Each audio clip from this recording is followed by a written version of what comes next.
Unawake Radio presents The Center with your host, DC Radical One. Straight Black Pride family. This is Asha Sekmet, and I am so grateful to be seeing my brother Ayo Kimathi running for the state senator position for the 41st district. This is exciting news because my personal testimonial is that Irritated Genie, he has sparked my level of consciousness, awareness, and getting connected to the deeper parts of my roots, my ancestry, and my culture. I would not be where I am today if it was not for the work that Brother Ayo Kimathi has done for our community. We always talk about protect Black women and children. Well, here's our opportunity.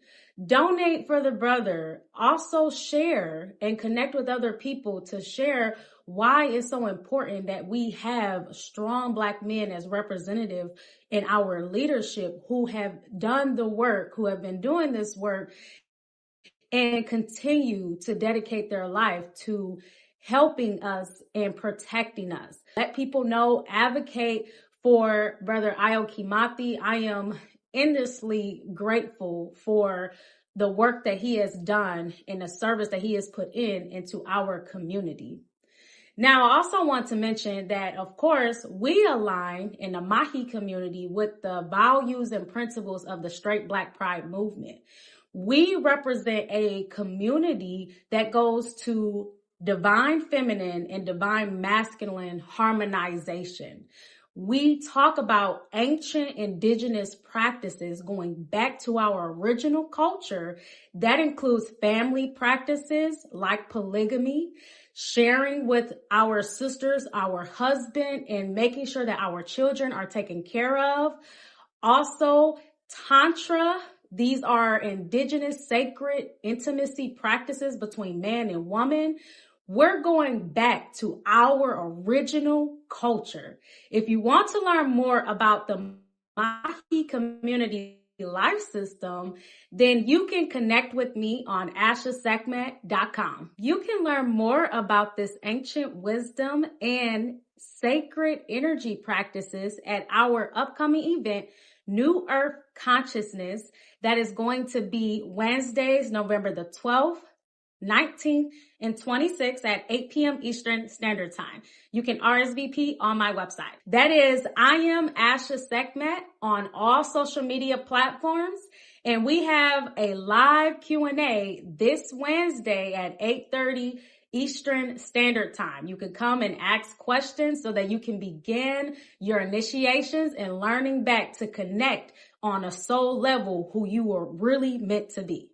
And special shout out to my brother, DC. I absolutely love and commend you for all the work and the service that you do for our community. Yeah. All right. Good morning, everyone. My name is Elijah Lewis. I'm coming from you at the Springfield Town Center in Springfield, Virginia for the Fall Expo. But I want to take a minute to tell you about my book, Your Jewels Are in Your Journey, Life Lessons to Reach Your Optimal Self. This book is about giving us the tools we need to be our optimal self as we go about our journey. I tell everybody is that we're all on a journey, so on that journey we learn that life lessons are jewels, the people that we connect with to be better and inspire us along the way are jewels, and above all you find out that you yourself are a jewel. Because if you don't know who you are, it's hard to know where you're going. So if you're interested in learning more about me and my book or my motivational speaking, I speak on topics such as freedom from life's addictions, the reality of your vision, and many other topics. So if you want more information, go to my website, www.elijahlewis.org. You can get your copies, book me for motivational speaking, and above all, see where the journey takes you. And at the end of the day, may you find many jewels on your journey and continue to be the jewel that you are. Thank you.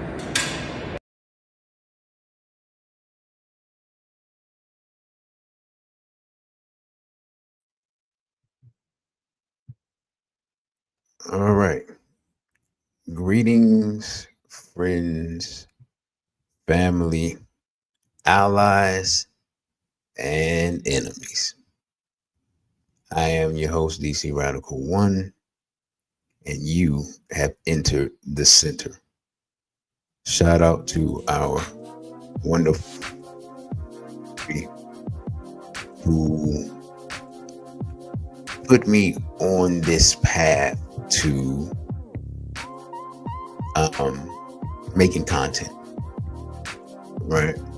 The center is a news/political program that deals with the issues of the day from a Black perspective.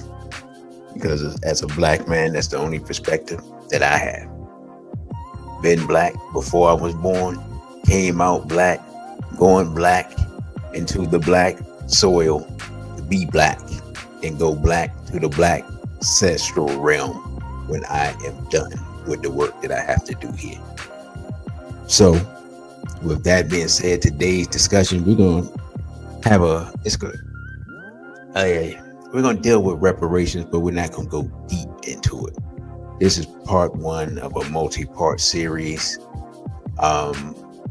And so as part of that, this is kind of like the intro, almost like maybe reparations 101, if you will. First of all, let me shout out Sister Asha Segment. Be sure to check her out. I am Asha Segment. She has an event tonight, I believe, at about either 8 o'clock or 8:30. So when you're done here, you can go check her out there. Also, shout out to our brother Elijah, for his book, Your Jewels Are Your Journey.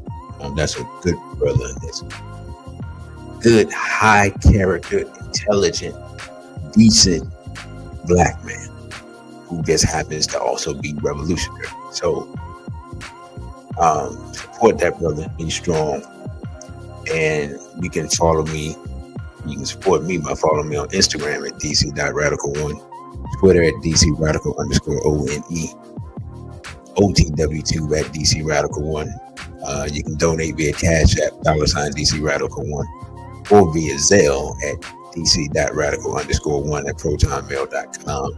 You can email me at the same email address. So, last night I was thinking about, what is worth talking about, what's really going on with Black people. And realistically, I didn't really see anything really going on with Black people. And something said, well, you have never really talked about reparations. So I just said, all right, well, let's talk about it, but let's intro it. We can get deeper than what we're doing.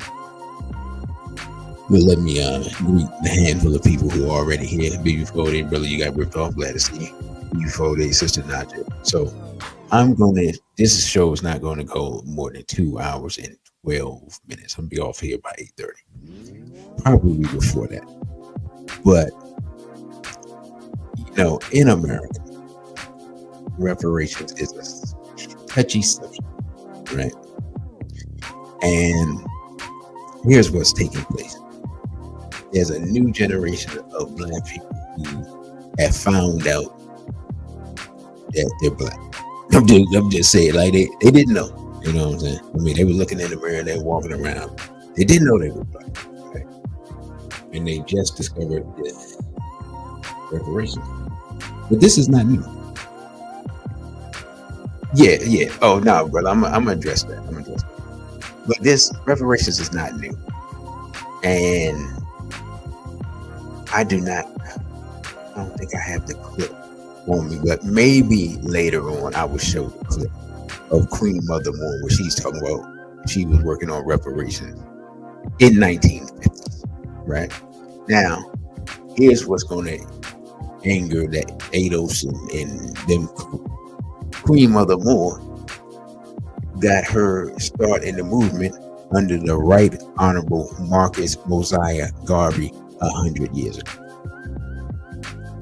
which means that some part of the Garvey movement understood the need for reparations back then. Right? So again, as much as these new Negroes like to disparage the name of Right Honorable Marcus Mosiah Garvey, his teachings led directly to one of the forerunners on dealing with reparations in the 20th century and cream of the war, who was talking about it 70 years ago and organizing around it 70 plus years ago, right? So this is not a new thing. I wish I had kept the page. I had did an AI and I said, are there any white people who are for reparations? And they brought up historical white people that I was not familiar with, but I didn't keep it up. So I'm gonna try that again. You know how AI is; you never get the same thing twice. So good luck with that. But if I can bring that up on the next time we discuss this, I'll bring that up. So let me address Mr. Michael Coffey, who probably won't listen to this, but I'm gonna address him anyway.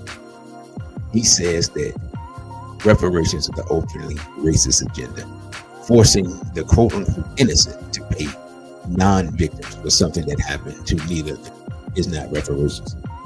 Here's the thing. See, Mr. Coffey is confused because he thinks that slavery was thousands of years ago back in biblical times. No, that's not what we're talking about. See, this is something that I understand that many people don't understand. The idea is to get everyone involved to pay. See, most black people in America are like, the government owes us. Okay, that's not even a discussion, right? What does the government owe us for? The government owes us from 1776, when the government was founded, to 1865, right? For chattel slavery. That's just a fact. We worked, right, for free. The government allowed it to take place, and a large percentage of the American economy was built on that. These are the facts of the day, right? So, if somebody works and you don't pay them, what happens? You get sued, right? This is the process in America. Very simple. Now, if the 40 acres and a mule that was drawn up by Mr. Lincoln that came through, we would not be here. But that did not happen because Andrew Jackson, one of the most racist presidents in history, which is kind of hard to be the most racist president in history, but you look at what he did to the Native Americans in denying 40 acres of mule, he took that off the table, right? You also had some behind the scenes negotiations in Congress that took the federal troops out of the South. So what happened after that? Federal troops got taken out of the South. Then you have Jim Crow. What happened under Jim Crow? Lynchings, burnings, the destruction of our homes, the stealing of our land, right? Yeah, Forsyth County in Georgia was all black. It was black owned. There was a race riot. In this case, race riot means white people killed black people and stole the land and buried the black people where they were. The whole county. They stole the whole county. This is documented history, right? The government let it happen. Rosewood, Florida, government let it happen. So again, what happens when somebody steals something from you? And there's no statute of limitations on murder. So murder was involved, destruction of property, all types of crimes were committed. The government ultimately in charge because this happened in multiple jurisdictions. There's still people alive from Rosewood, right? It happened in 1923. People still hanging on. They're like, nope, I'm not leaving till y'all know this story and y'all give me some reparations. So you got to pay for all that Jim Crow from 1877 up until 1965, right? So So we had two different segments of U.S. history. So now you can say, well, I give you that, but nothing happened to y'all after 1965. Well, we know that the government has done scientific experiments on black people. They allowed the Tuskegee experiment to be done in the name of the U.S. government. That stopped in 1972, right? There are still people alive today who father was part of the Tuskegee experiment. Now you're gonna say, "Oh, well, that's 50 years ago." Well, this is around the time I was born.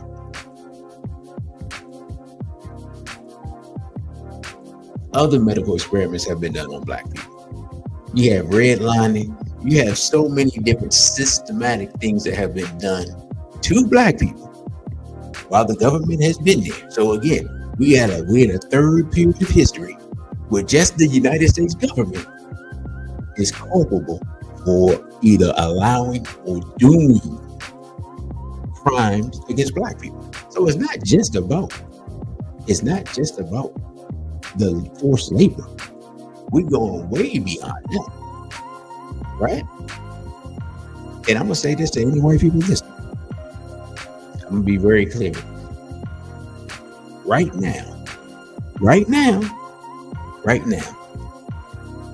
your government is sending billions of dollars to Argentina, billions of dollars to Ukraine, and hundreds of billions of dollars to Israel. In addition to that,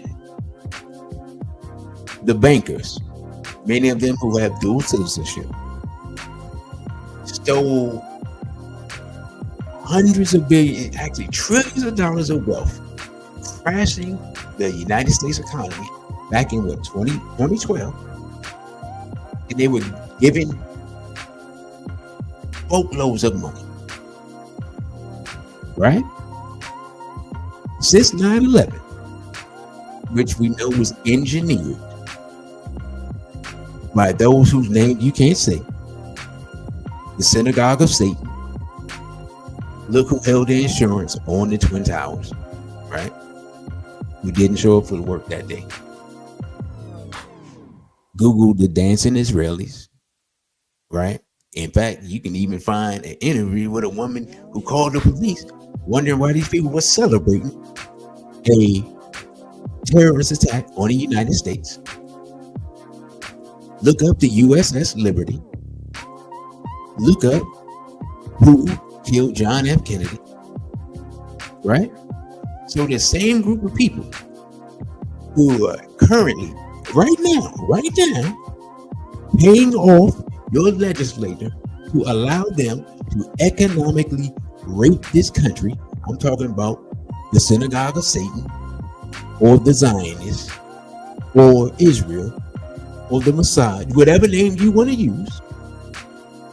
Those people are right now taking, just ripping off the nation blind. And you have received nothing for it. And they openly said they want to destroy you.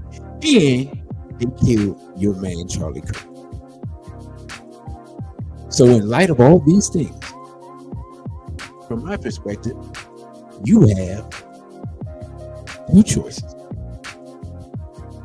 You have choice number one, to allow the economic rape of America at the hands of those who say they are Jews but are not, but indeed are the synagogue of Satan, through AIPAC, through the Federal Reserve, through massive amounts of money given to Israel.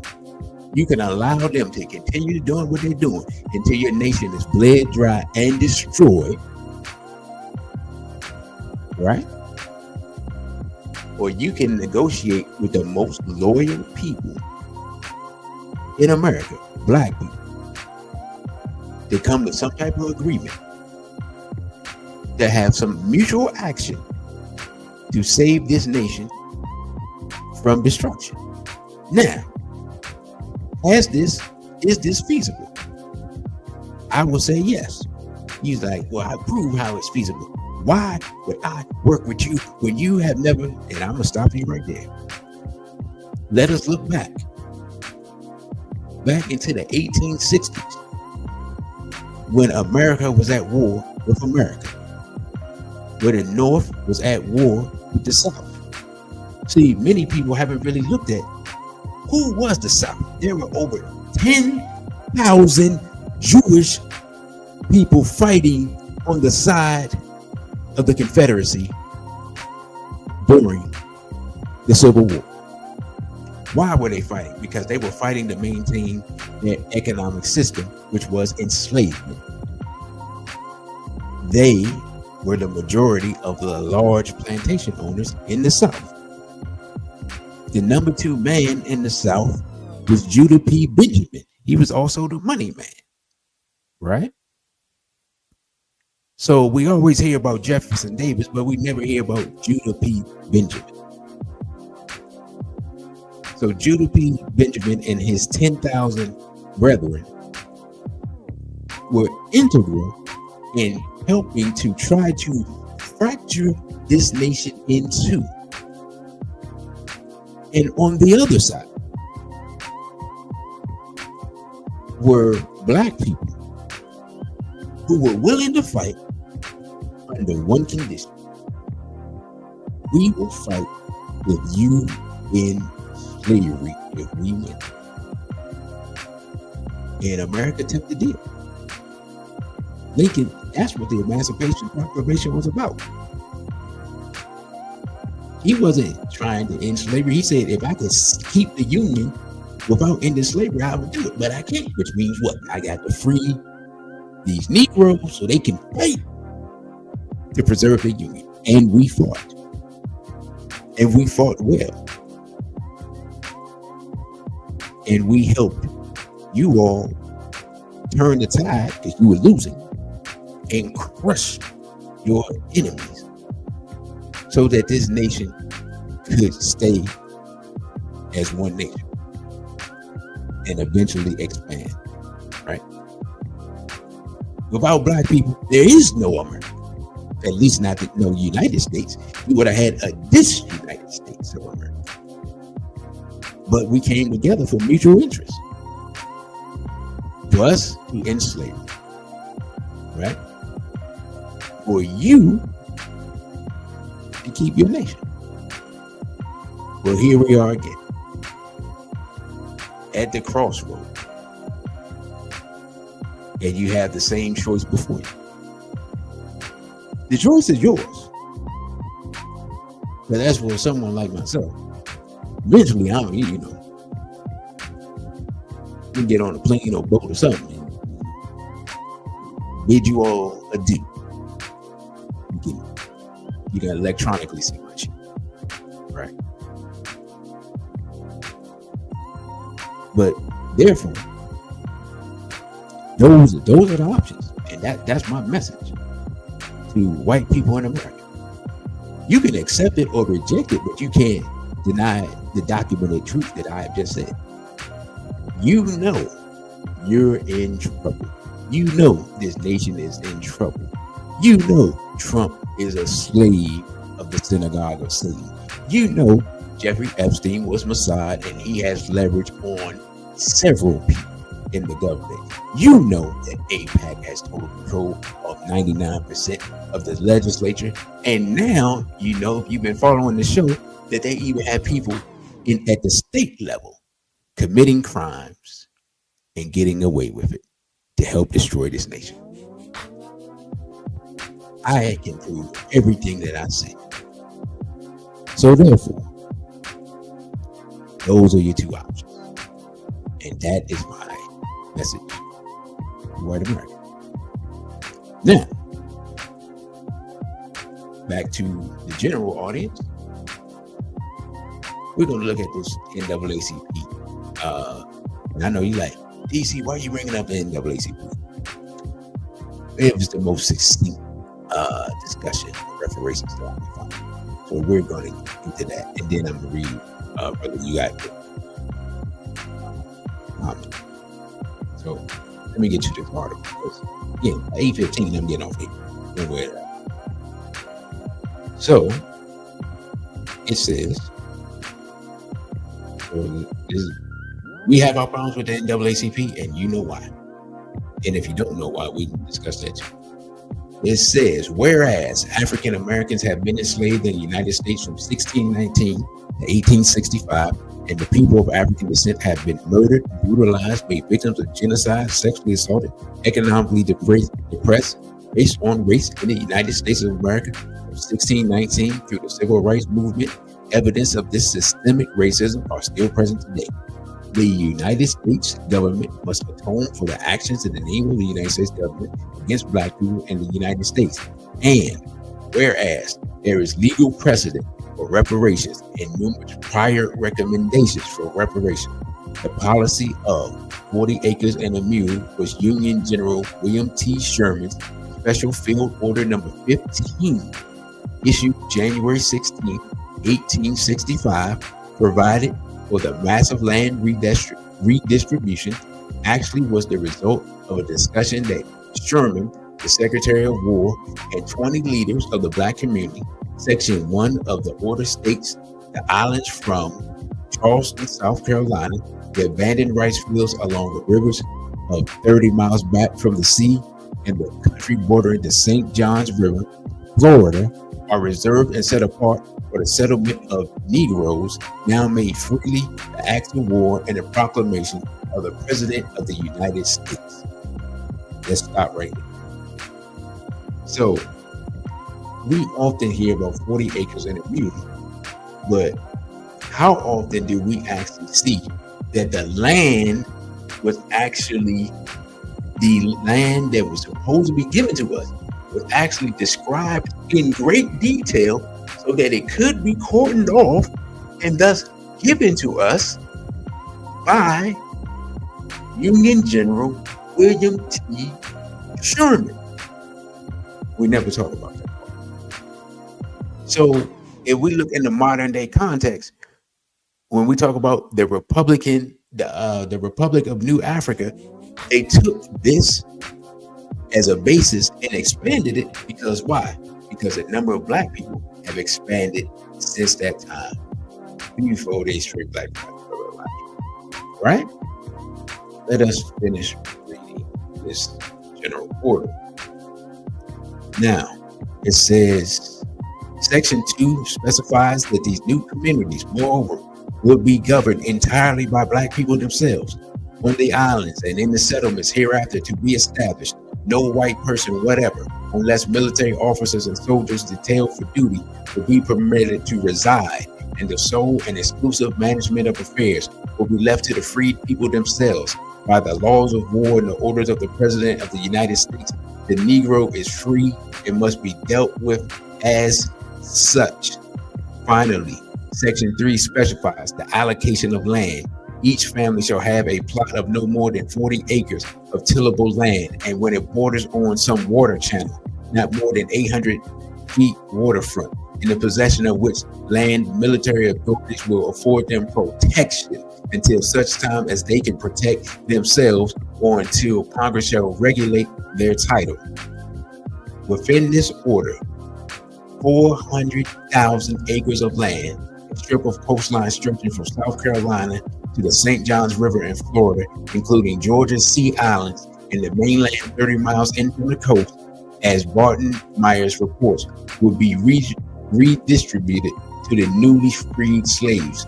President Andrew Johnson, I just said, overturned the order in the fall of 1865 and returned the land along the South Carolina, Georgia, and Florida coast to the planters who originally owned it, who I bet you, if we look in there, we'll find the synagogue of Satan, to the people who had declared war on the United States of America.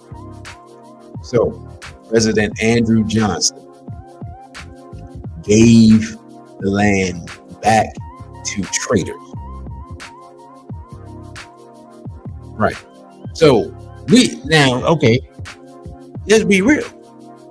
We already have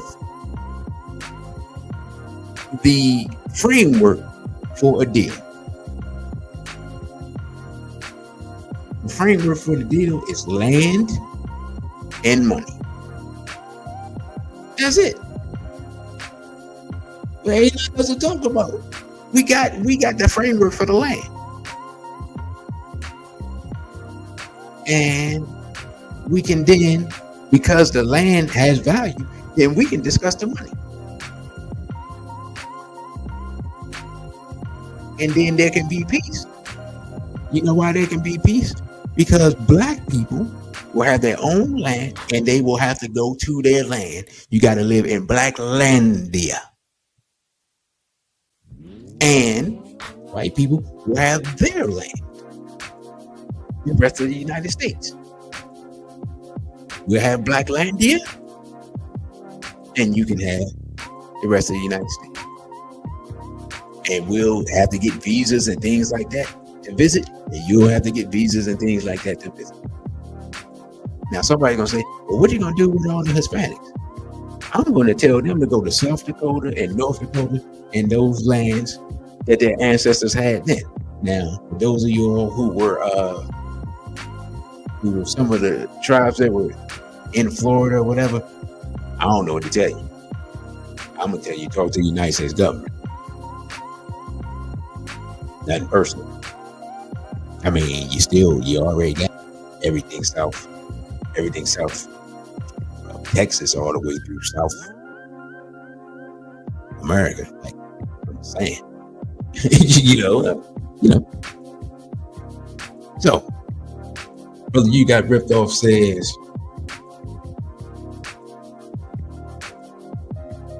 he says, bro, how black people fighting for reparations for over 100 years and white still condemned the people who were fighting 100 years ago were enslaved 50, 60 years prior.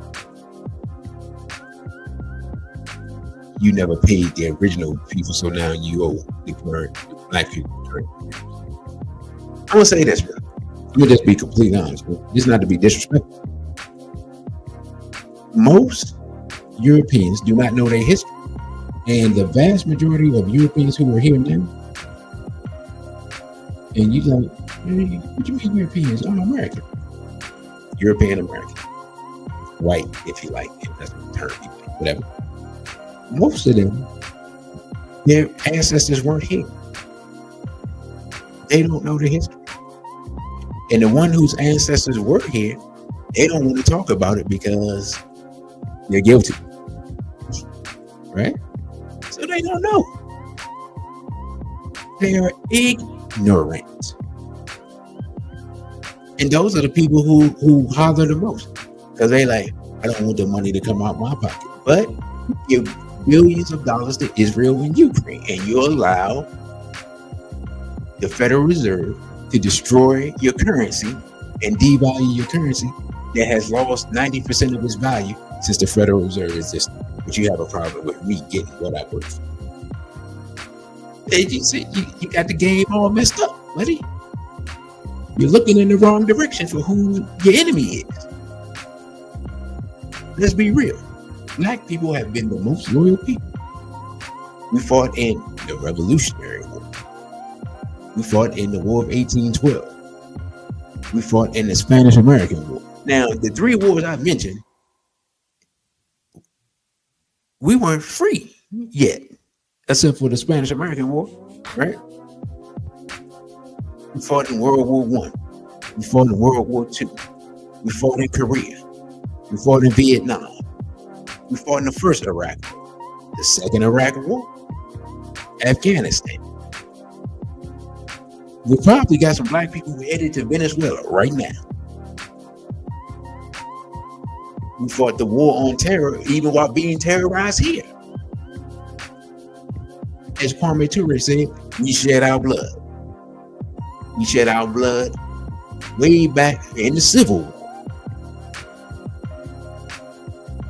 And that's the only war that you can say, the Civil War, literally the only war you can say, right? Where we really had our interests at heart. Every other one, Revolutionary War, on forward, all the way down to Iraq and Afghanistan, we really didn't have any interest Maybe tell me the brother is soft.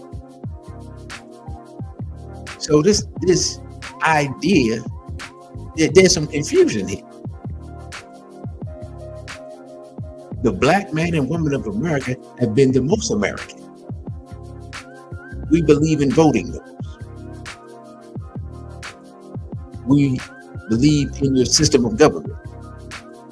For a long time, until recently, we were the most Christian. You say, if this is a Christian nation, you say, okay, we'll become Christian. We have taken on your language, prayed to your deities. We have fought you to be more American by voting. We've studied your history.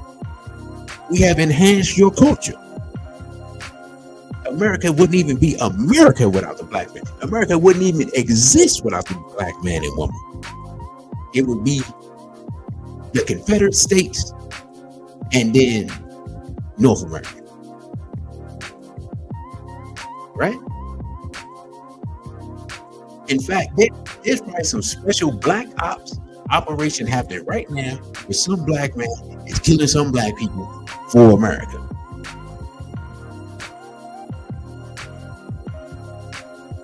And you think that you don't owe us anything? Anything. I'm going to just say this. Good luck. You're going to say, what you mean, DC?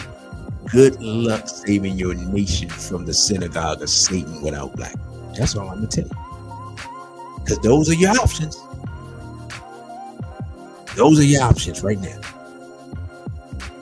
Work with the black man and woman of America to save this nation from utter destruction at the hands of the Zionists, or continue on the path you're on now and allow the nation to be destroyed. That's it. That's all. We had an agreement back then, but you reneged on the deal.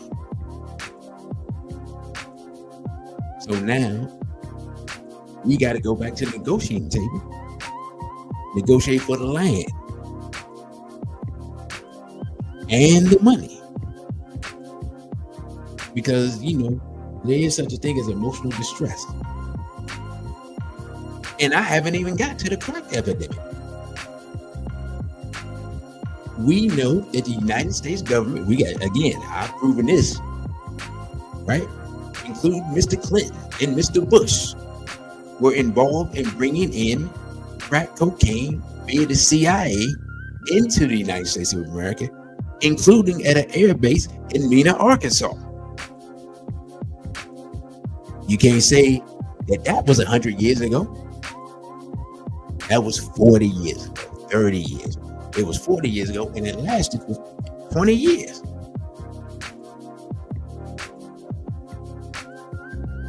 So when we talk about the atrocities committed against black people, they're ongoing.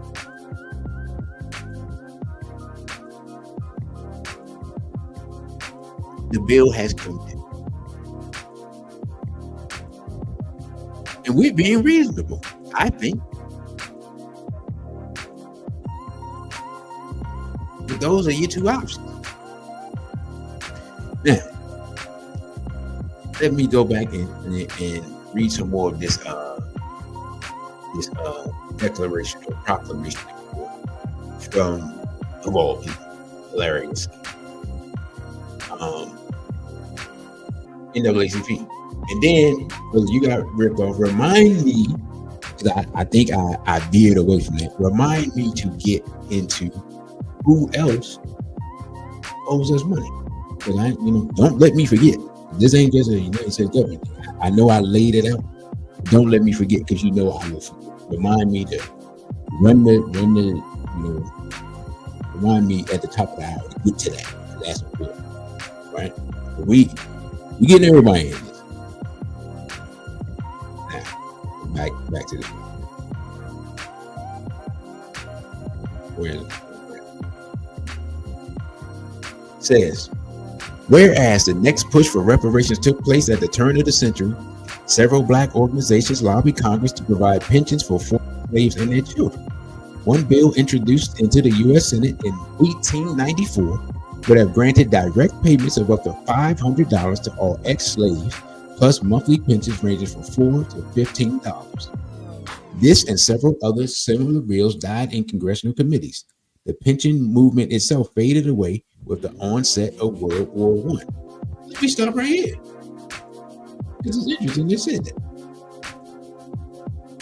The United States government would not have been involved in World War I if not being convinced to get involved in it right after the invention of the Federal Reserve by people who work for the Rothschilds and corrupt politicians. Then they fought in World War I, being drawn in, having no interest in it at the time, which of course meant blood and treasure was spent by the United States, people of the United States, including black, right? Let's not forget that. Now, let's just get back, because this deals with the history, so let's get back to this. It says, whereas during the 1960s, some black leaders revived the idea of reparations. Now, they went right past Queen Mother Moore in the 1950s. But I digress. In 1969, James Foreman, then head of the Student Nonviolent Coordinating Committee, proclaimed a Black Manifesto. It demanded $500 million from American churches and synagogues. Come on now, churches and what? Synagogues of Satan, for their role in perpetuating slavery before the Civil War. Black nationalist organizations such as the Black Panther Party for Self-Defense and the Black Muslims, aka the Nation of Islam, also demanded reparations.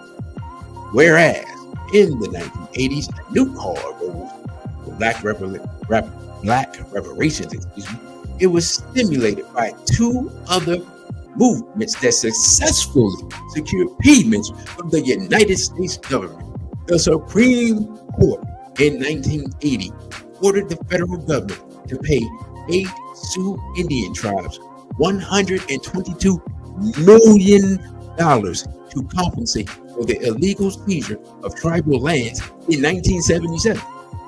Which is crazy, because if you had a reimbursement for all the lands that was stolen, wouldn't be no money left. Then in 1988, again, this is now in modern time, right? This is right around the time. This is the Reagan-Bush era. Congress approved the payment of $1.25 billion for a mere 60,000 Japanese American citizens who had been interned in prison camps during World War II. So, for 60,000 people for a few years, a 3-4 year period, were given $1.25 billion 43 years after the incident happened. Right? Documentation beats conversation.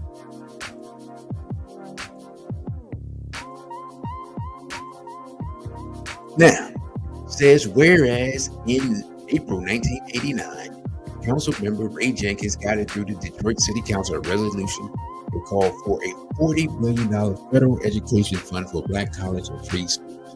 About the same time, a conference of Black state legislators meeting in New Orleans backed the idea of a federal funded education fund for descendants of slaves.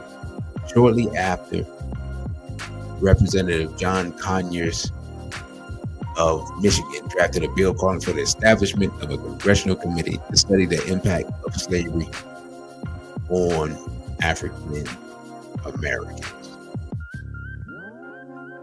I'm just going to stop right here. I think we get the point.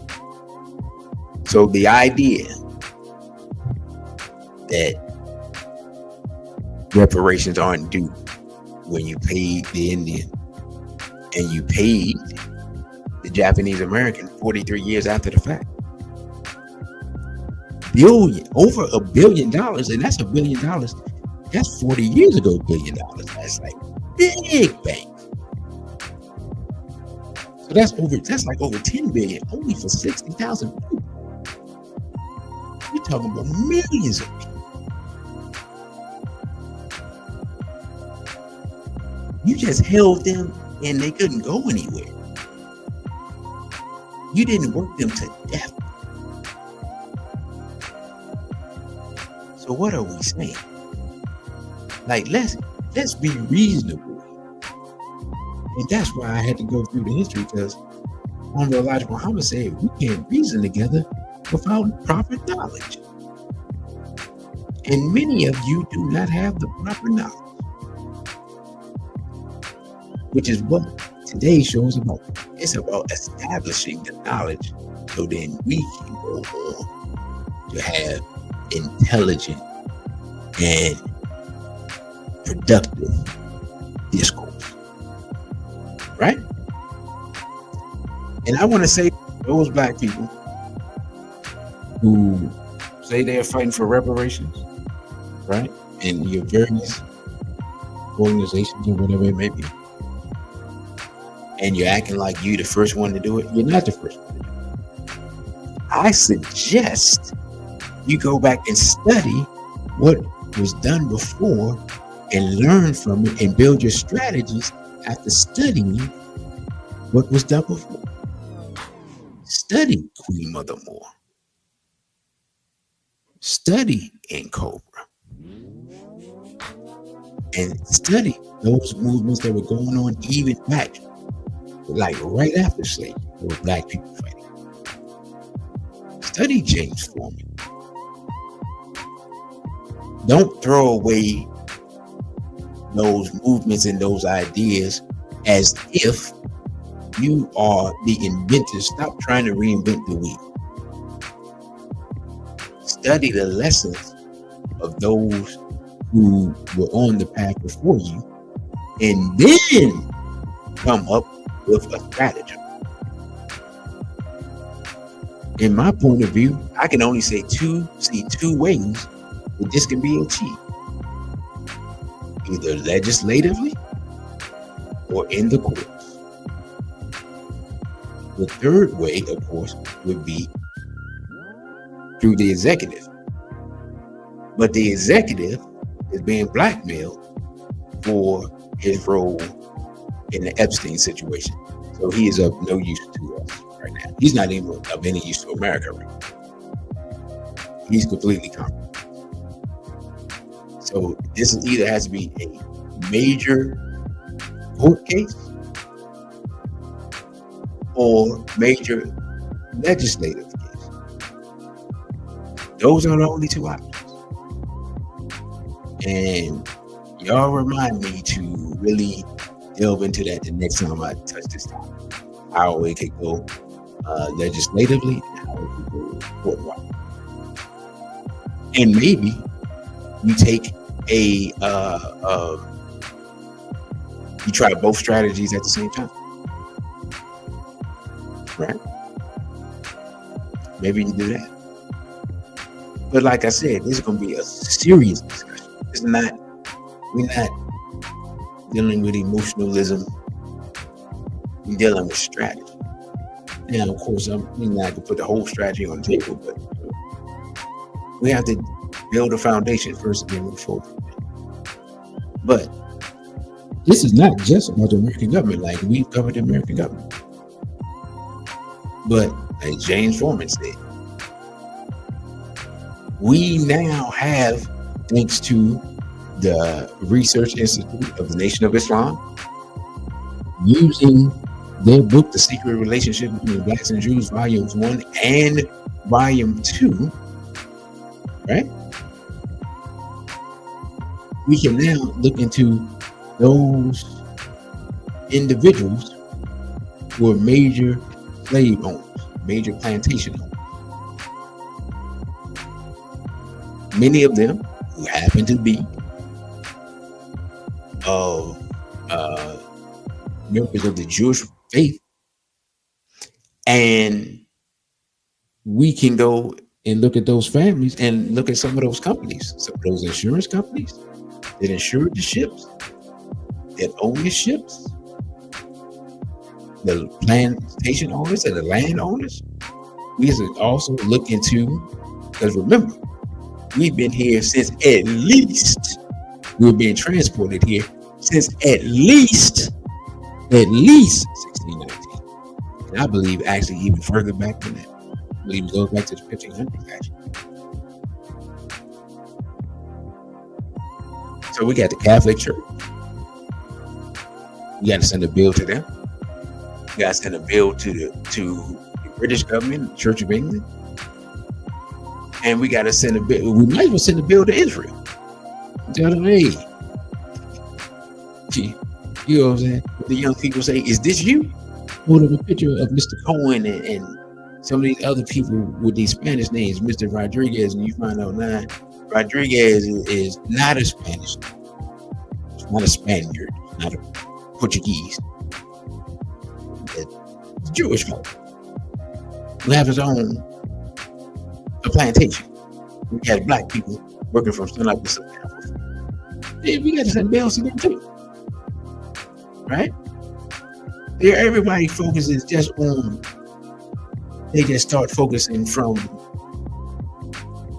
1776 or even 1619. But I'm like this, you can't talk about 1619 and talk about the United States government, because the United States government doesn't exist in 1619 when we were still in slavery. So then you got to go to the proper channels on that. If you're gonna go after this, then you got to get all the money, everybody that's involved. The bill has come due. Everybody has to pay. Right? That's how it should be done. See, that way, the Americans, they won't feel so bad. You're like, oh, don't worry. Now, if you're American and Catholic, you're gonna be like, hey, hold up, man. Yeah, the Catholic Church has untold gazillions underneath Vatican. Hey, man, just open up that vault. All them gold, all them treasures, all the African artifacts, all the stolen stuff you got. First of all, return the artifacts and the stolen stuff, turn that back to the African nations, and we'll take the gold. And the rubies, the diamond, the platinum, we'll take that. I'm willing to split that with our African brothers. I'm good. I'll split it with them. But, I mean, listen. The Pope issued the papal bull that allowed the invasion of Africa and the enslavement of African people. He said Saracens and pagans. But guess what? Black people were Saracens and pagans. So he made sure to get us 2 times. And then it was a Catholic Pope that stopped the enslavement of the red man or the so-called Indian or the so-called Native American and focused it on black people. It was part of Christopher Columbus' scheme. And Christopher Columbus was a Zionist.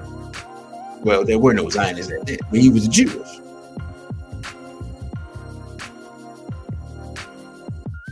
So yeah, the Israel definitely got to be. Now, y'all got some gazillionaires over here. They can just toss in some shekels. We'll just confiscate your wealth. You be all right. You smart. You can make some. The guy whose son owns CBS, just turn it over, black people. Take up. Y'all just took over TikTok. Yeah, just hand that over. We'll take that. We make TikTok popular anyway. Might as well be out. Yeah, you see, I'm not like these people that look. Everybody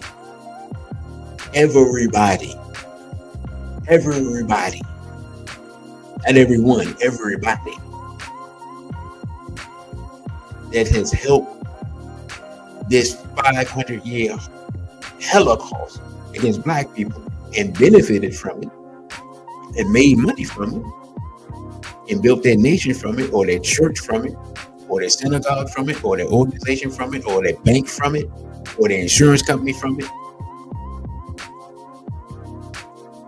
You owe us. But now I say, pay me back like you pay your rent.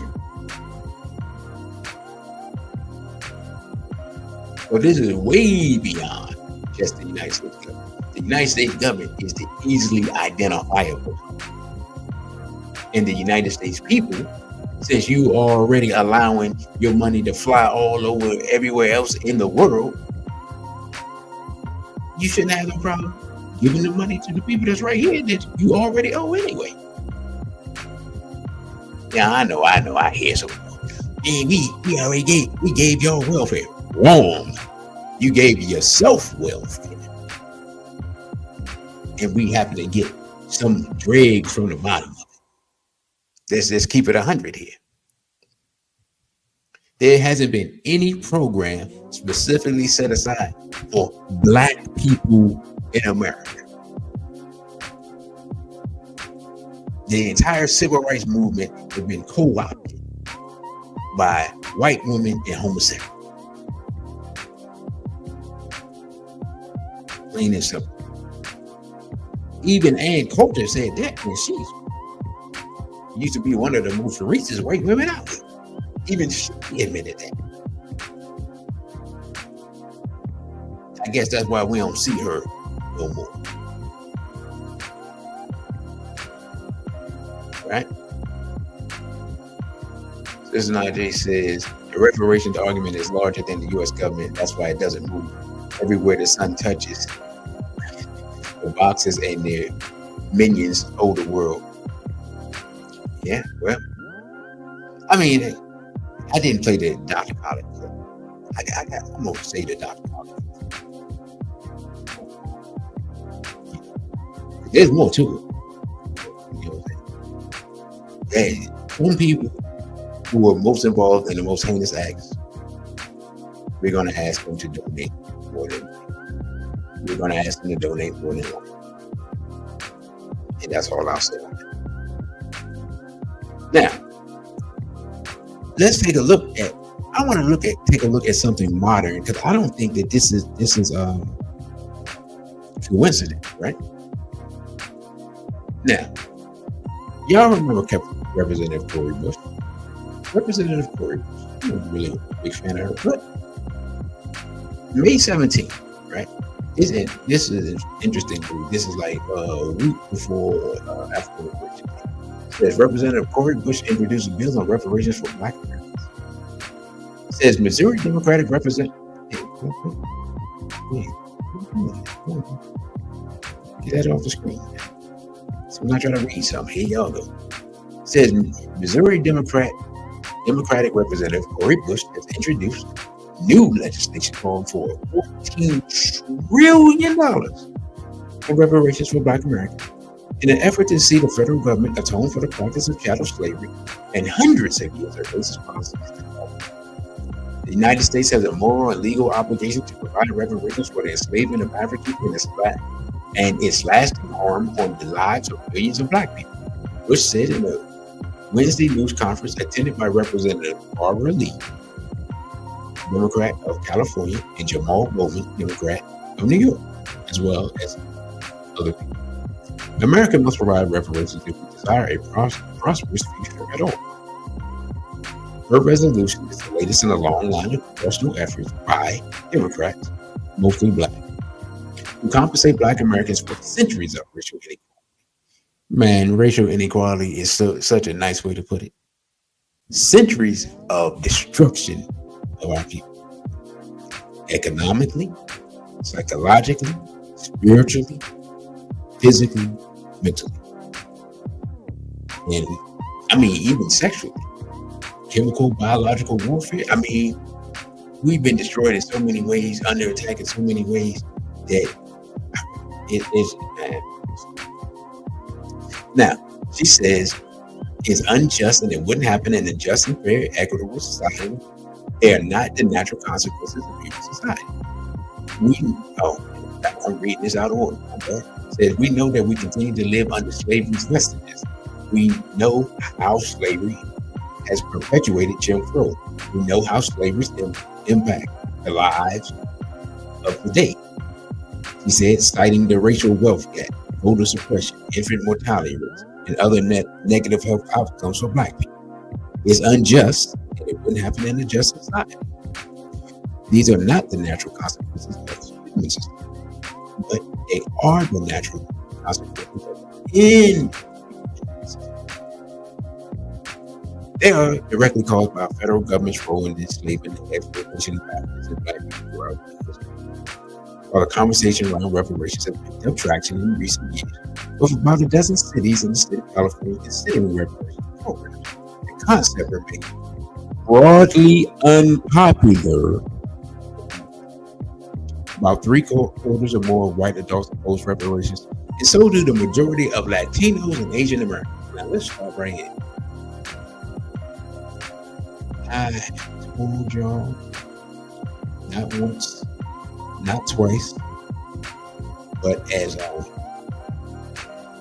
Lionel Richie would say, 3 times a day. This mythology of Black and brown unity is absolutely and totally ridiculous. Right? There is no Black and brown. See, let me say this to Black people. Black people, if you think that someone white, Asian, or Arab is your friend, ask them how they feel about reparations for Black people. I'm gonna tell y'all the story. All right, tell y'all the story. When I was a child in school, I thought I had a friend that was another race. And a teacher came in and he brought in a controversial picture. It was supposed to portray Jesus, but Jesus was surrounded by Black people. But here's the trick of the picture. You never got to see the figure that was supposed to be Jesus. You never got to see it. You never got to see his hands. You never got to see his face. You never got to see his hair. It was totally covered up and his back was to us. The fact that he was surrounded by Black people tricks your mind into thinking, well, he must be Black. And so I remember asking this person, hey, what do you think of this picture? And you could tell that they were disturbed. Yes, whatever. Which means, basically, man, F your picture. Right? So, in that moment, I learned, thanks to that teacher, that this friend of mine was not my friend. Because she could never accept or love the essence of who I am as a Black person. Right? So because that picture's not circulating anymore, just ask your friend, your Caucasian friend, your Hispanic friend, your Asian friend, your Arab friend, your Indian friend. Say, hey, buddy, I was thinking about you the other day. I heard this Black guy, he was talking about reparations. And he was starting to make some sense. What do you think about reparations? And he's going to tell you, what was the guy's name? Michael Crawford said. He's going to say, that's an overly racist place. And you're going to know that you don't have any friends. Like Dr. John Henry Clark. So I just want you Black people out there that think you have non-Black friends, go ahead and try that out. See, tell me how it works. Leave it in the comments. Now, the reason for the Cori Bush thing is because, not because I'm a fan of Cori Bush, but really, not really. She's a Democrat. I'm not a Democrat. Neither am I a Republican. I am a prisoner of war. That's what I am. You say, what are my politics? My politics are revolutionary African nationalism. Those are my politics. I don't have a party. I wasn't invited to the party. hoping to have a representative soon. And I'm going to work to make that happen. But that's about it. That's about as far as it goes. Now, the reason I brought up Miss Bush is not because I'm a fan of her, right? But we've seen this article. We see what she did. Okay? We see what she represents. Shout out to her and her nail tech. The nail tech had her tightened up, right? So this was May 17, 2023. And then what happens? Cori Bush loses primary after pro-Israel group spends millions to oust the squad. Wait a minute. What, you mean that Cori Bush lost not because she was a bad candidate, not because white people wanted her out, not because she was too liberal, but because the pro-Israel lobby, i.e. the synagogue of Satan, wanted her out. This could be a coincidence, but I find it interesting. So let's read the article. It says St. Louis prosecutor Wesley Bell. That sounds like a black guy. Hey brother, you got ripped off. Can you look up Wesley Bell? See if he's a president. Defeated Missouri's first black female member of Congress with about 51% of the vote. So literally, he won just enough votes to win the election, just enough to have a majority. Now let's see how much money they spent. It says a prominent member of the Progressive Squad in Congress, Cori Bush, has lost her Democratic primary in St. Louis. St. Louis now. You know, I'm sure Ferguson is part of her district, and we all know about Ferguson. So she's representing people who, during the Mike Brown situation, rose up and said, we're not going to pay it. She represents real black people. Has lost her primary in St. Louis after pro-Israel pressure groups spent millions of dollars to unseat her over her what? Criticism of Israel's massacre in Gaza. I corrected it for them. St. Louis prosecutor Wesley Bell defeated Missouri's first black female member of Congress with 51% of the vote. Bush took about 46%. Bell's win marks a second major victory for the powerful American Israeli Public Affairs Committee, AIPAC, after it played a leading role in unseating Congressman Jamal Bowman. Let's start right there. Jamal Bowman. Let's go back here, right? Cori Bush was talking about reparations.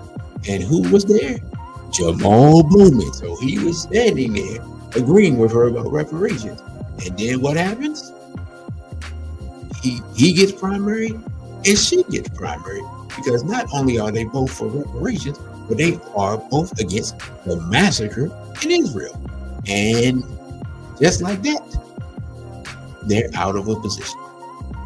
Now, AIPAC pumped in $8.5 million into the race in Missouri's first congressional district to support Bell through its campaign funding arm, the United Democracy Project. So remember, ladies and gentlemen, when you see the United Democracy Project, that's just Israel.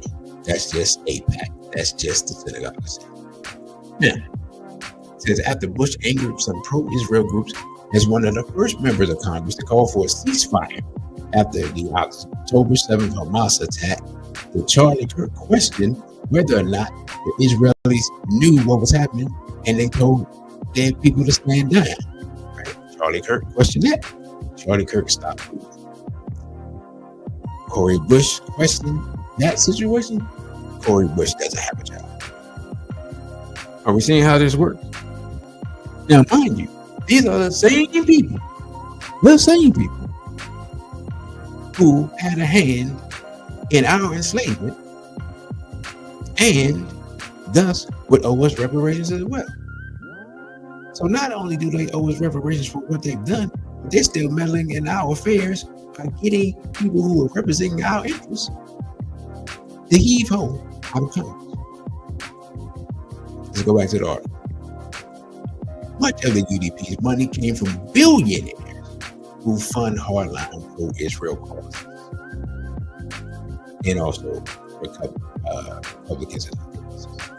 But the most important part is that they're billionaires. Well, why are they billionaires, DC? They're billionaires.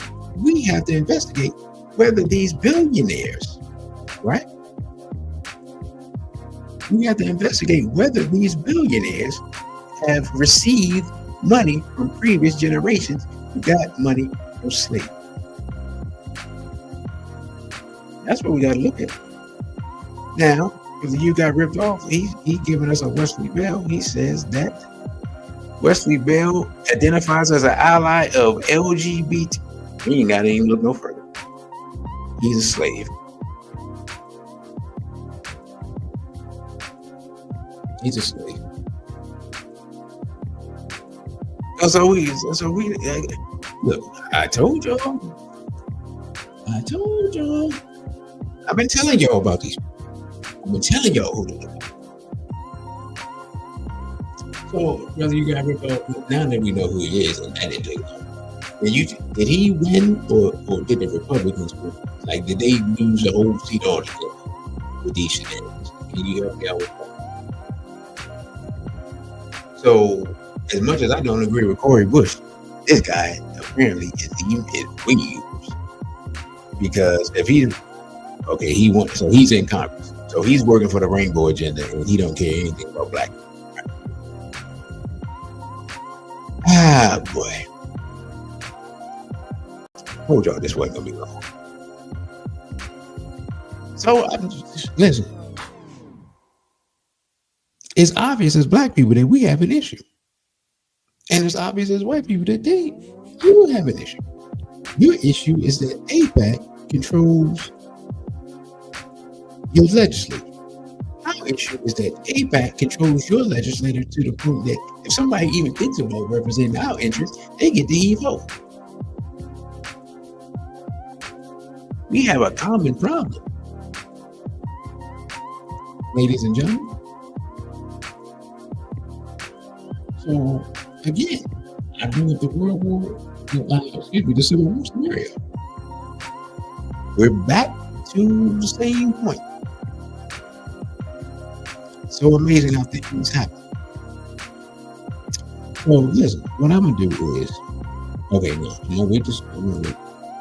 Remind me when it's 7:30, brother. You got rid off 7:30. Play the advertisement. Take me in a sip of water, and go from there. Because there was one more. Oh no, that's what I want to look at. Because let's just be real. This is from Pew Research. It says Black and white Americans are far more confused on reparations. Let's just read this real quick. This is we don't know, but because says discussions about atonement for the enslavement of Black Americans have a long history in the United States. Efforts toward reparations for slavery and racial discrimination have moved forward in some places in recent years.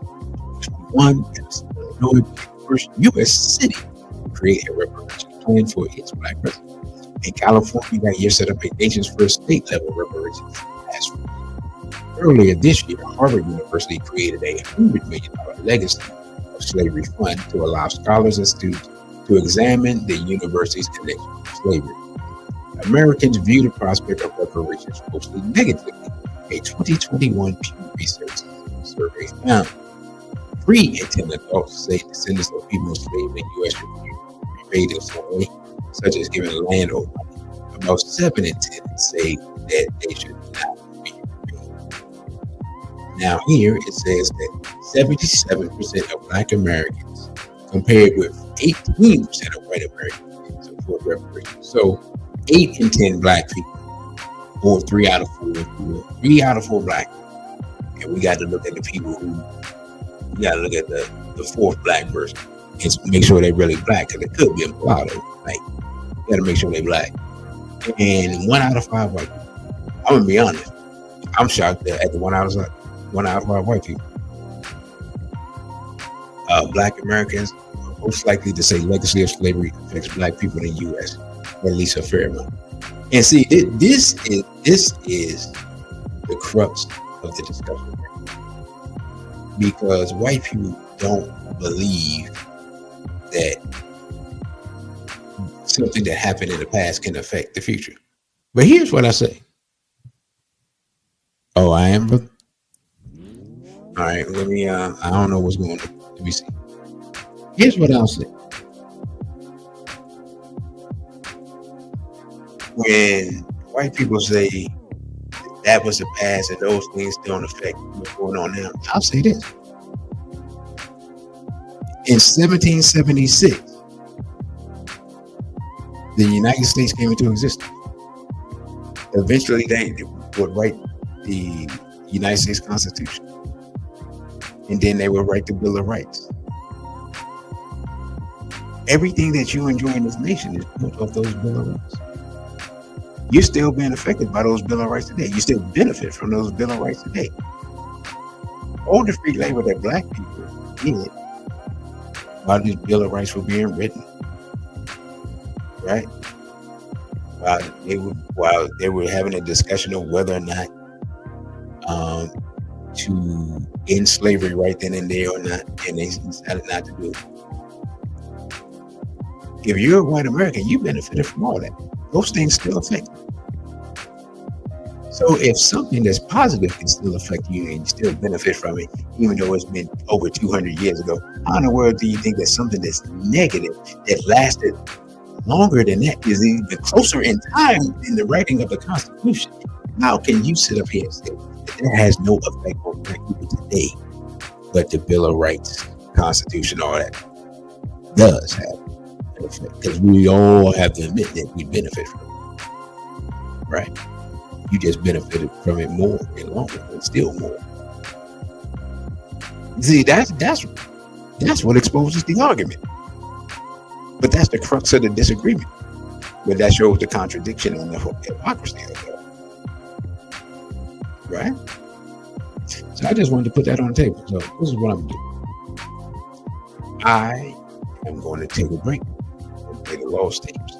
And then I will take the last 25 minutes or so after that to close out this particular portion. And this will be recurring. So this ain't the first time. Just like the Who is Black is going to be a series. This will be a series of this. So, brothers and sisters, you can take some time to, get your drink of water, popcorn, or whatever, and come back. And if you got any shekels in your pocket, do me a favor. You can donate via Cash App, $DC Radical, or donate via Zelle at dc.radical_ at protonmail.com. If you are enjoying this content and you want to use it in the future to talk to some of your friends, whether they be black or white. With that, we'll be back.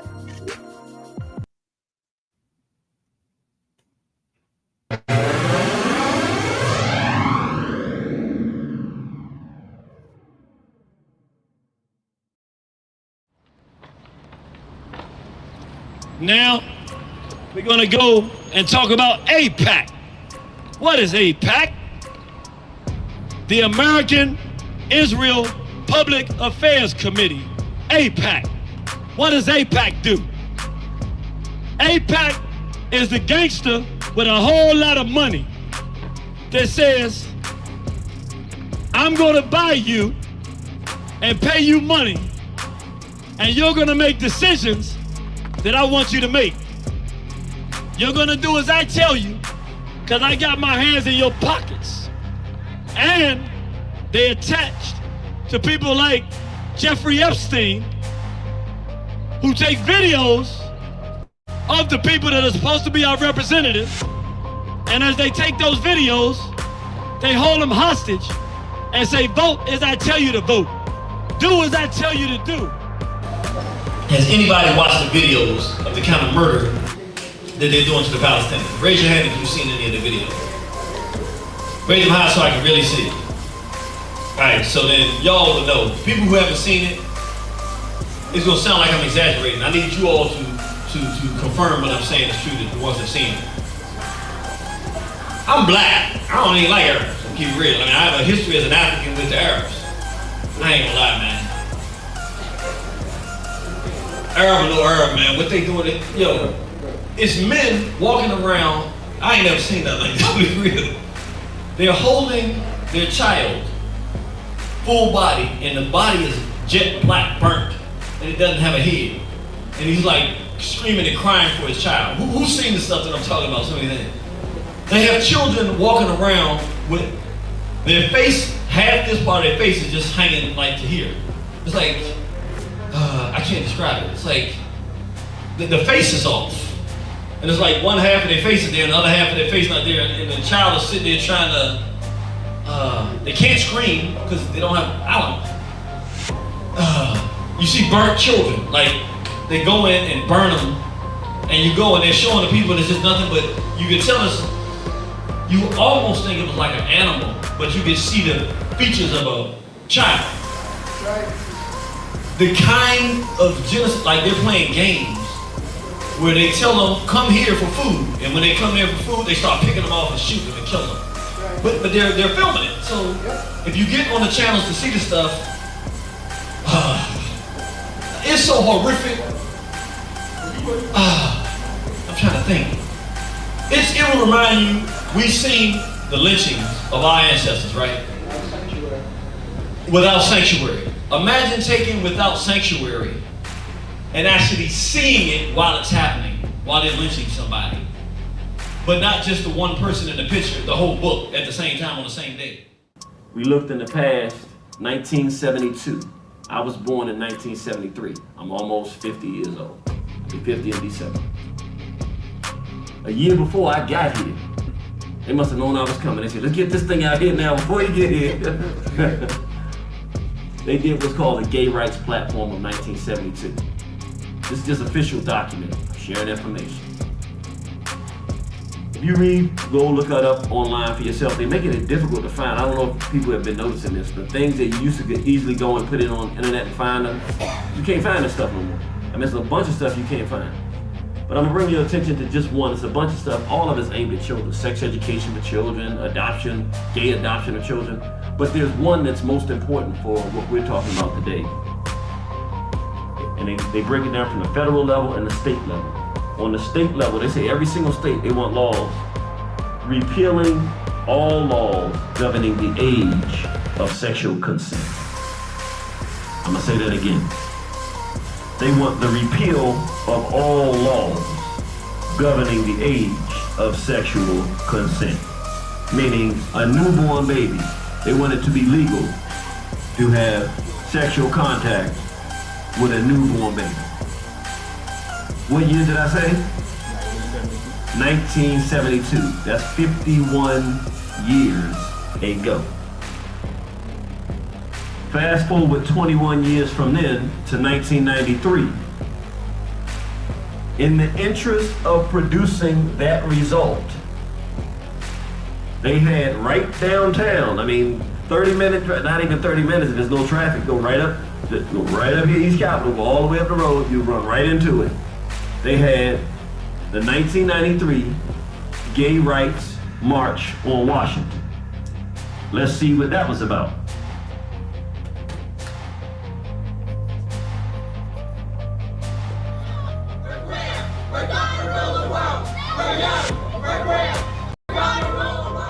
Check one. Did y'all hear what they just said? Do I need to play that again? He said he don't play it again. He said no, thank you. All right, I want to do this again. They said we're young, we're queer. We're going to do what? We're going to rule the world. Now remember, 21 years before that, what did they say that they wanted for children? Repeal all laws governing the age of sexual consent. They want to have sex with children and make it totally legalized. 21 years after they said that, they said we're young, we're queer, we're going to rule the world. That was in 93. This is 30 years after that. So they've had 30 years to say we're queer, we're going to rule the world, which at that point they said we haven't gotten to the point where we rule the world, because if they did, they wouldn't be saying that. They would say we're young, we're queer, and we rule the world. They didn't say that. We're young, we're queer, we're going to rule the world and have it our way. Something that's not talked about enough. Everybody needs to get a copy. We have them out here today. Get your packet. His name is J. Bart Klassen, MD, medical doctor. He worked directly with Anthony Fauci in '88, as far back as 1988. Thank you. And what he talks about, the title of his article, a peer-reviewed article, COVID-19 and illegal bioweapons activity and insiders revelations. What does J. Bart Klassen say? I'll just read this one line here. Israel never signed the 1972 Biological and Toxin Weapons Convention, and the author provides evidence to indicate the Mossad, which is the Israeli CIA, using U.S. human and material assets in running a large genocidal bioweapons attack on the world. He has a peer-reviewed study where he shows the information as an image was orchestrated by Jews as a massive culling and killing and murder of people on this planet.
All right, brothers and sisters, we are back. Also, friends and enemies, we are back, and we're going to get my music.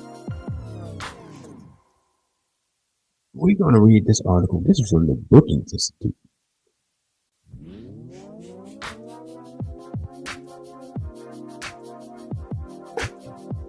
Why? Actually, let me go back here. We can't see the what's name.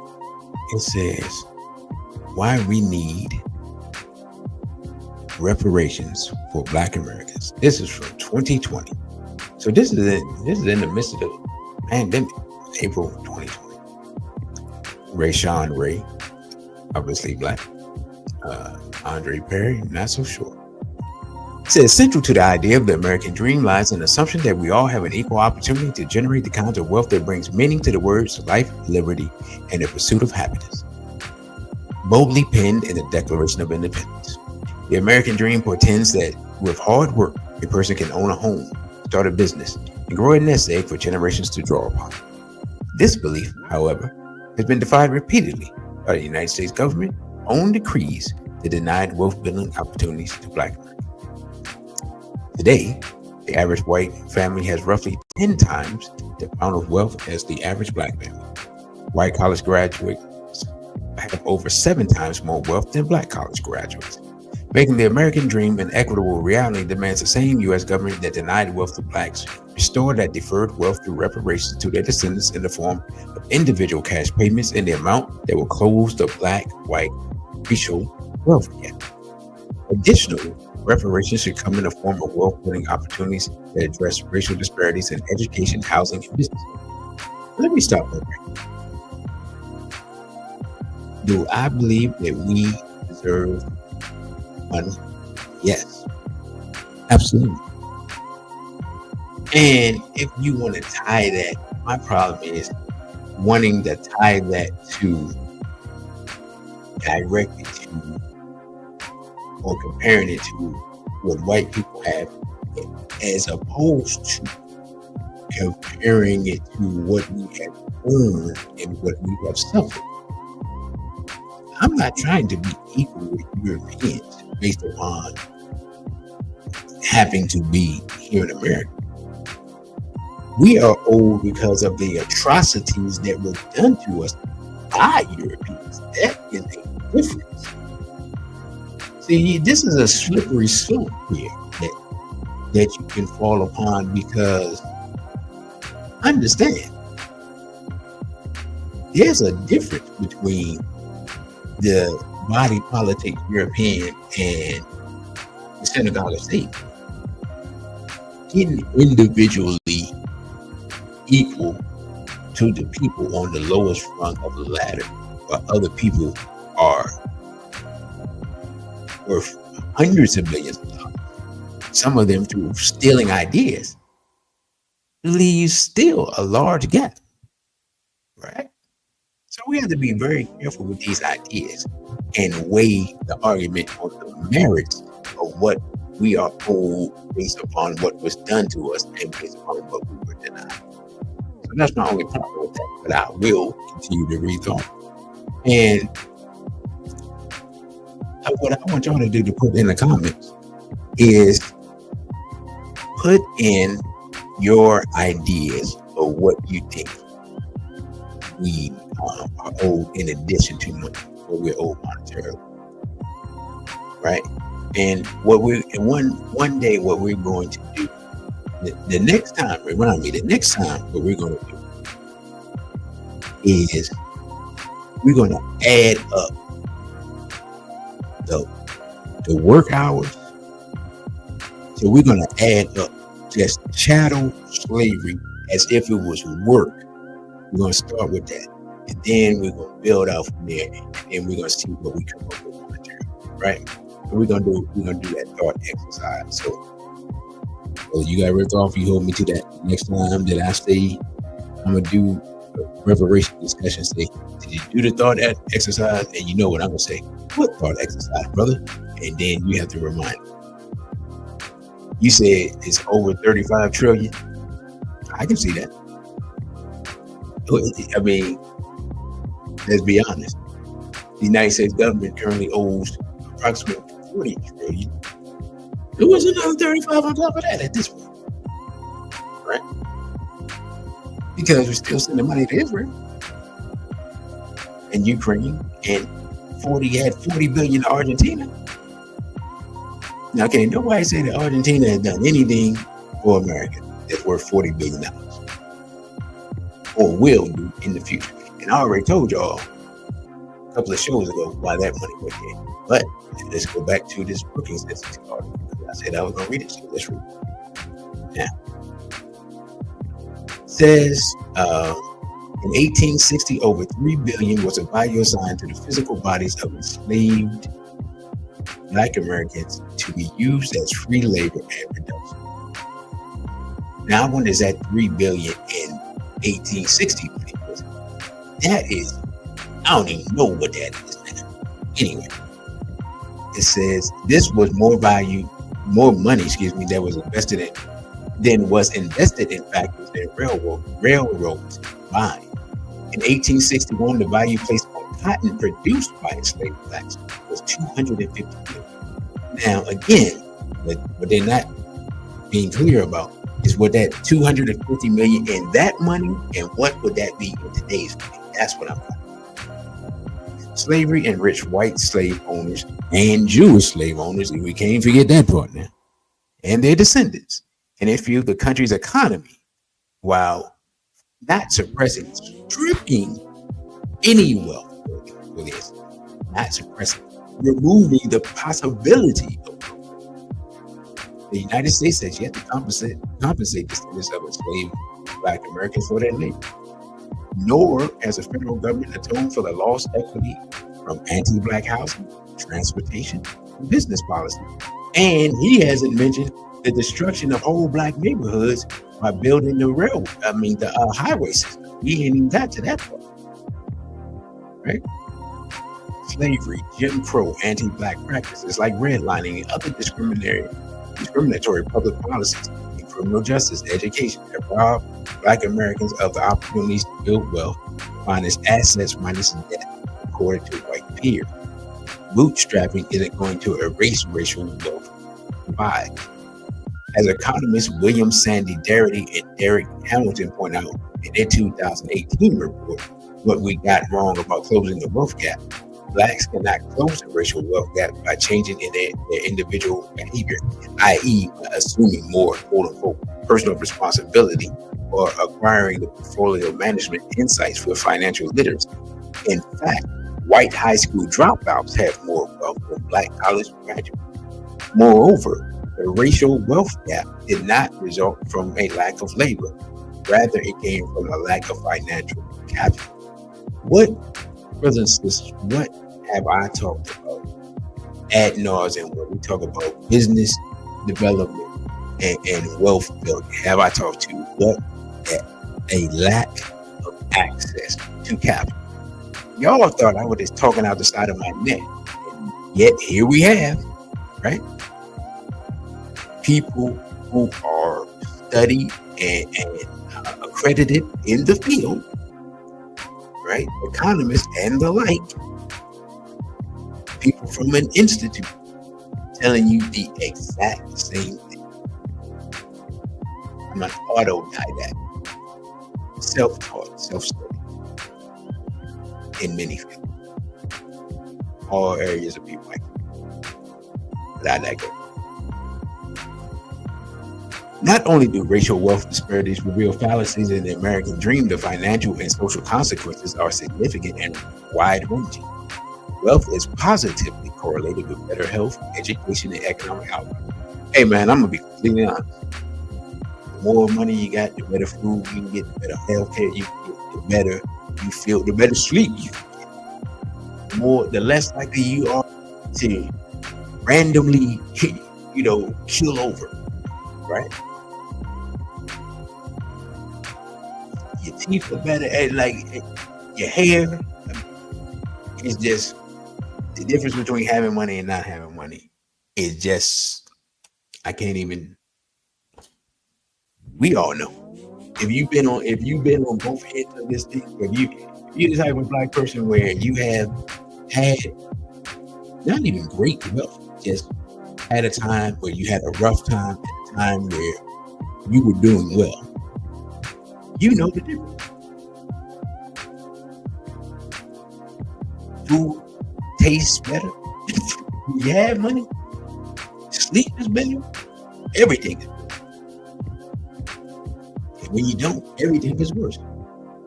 But I digress.